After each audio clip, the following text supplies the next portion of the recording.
నువ్వు వెలుచున్నావేమో, నీ సొంత గృహము విడిచిపెట్టి నువ్వు వెలుచున్నావేమో, ఆయన వాగ్దానము తీసుకొని నువ్వు వెలుచున్నావేమో. ఆయన అంటున్నాడు, నేను మరలా రప్పిస్తాను. ఆమేన్, హల్లెలూయా. నువ్వు ఎక్కడ కోల్పోయావు అక్కడికి నేను మరలా రప్పిస్తాను. నువ్వు వెళ్ళావు, ఇక్కడ నుంచి విడిచి వెళ్ళిపోయావు, కానీ వెళ్ళావని నిన్ను విడిచిపెట్టలా. నేను నీకు తోడై ఉంటాను అంటున్నాడు. ఆమేన్, హల్లెలూయా.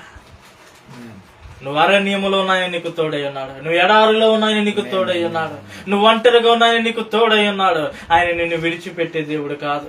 మనుషులు నిన్ను మర్చిపోతారేమో, కానీ దేవుడు నిన్ను మర్చిపోయే దేవుడు కాదు.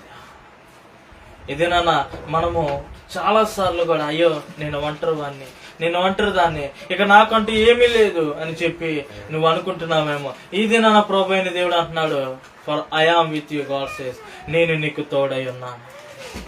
నువ్వు వెళ్ళావు, నిన్ను మరలా తీసుకొస్తాను అంటున్నాడు. ఆమేన్, హల్లెలూయా. ఈ గృహము విడిచి వెలుచున్నావేమో, ఈ గ్రామం విడిచి వెలుచున్నావేమో, ఈ దేశం విడిచి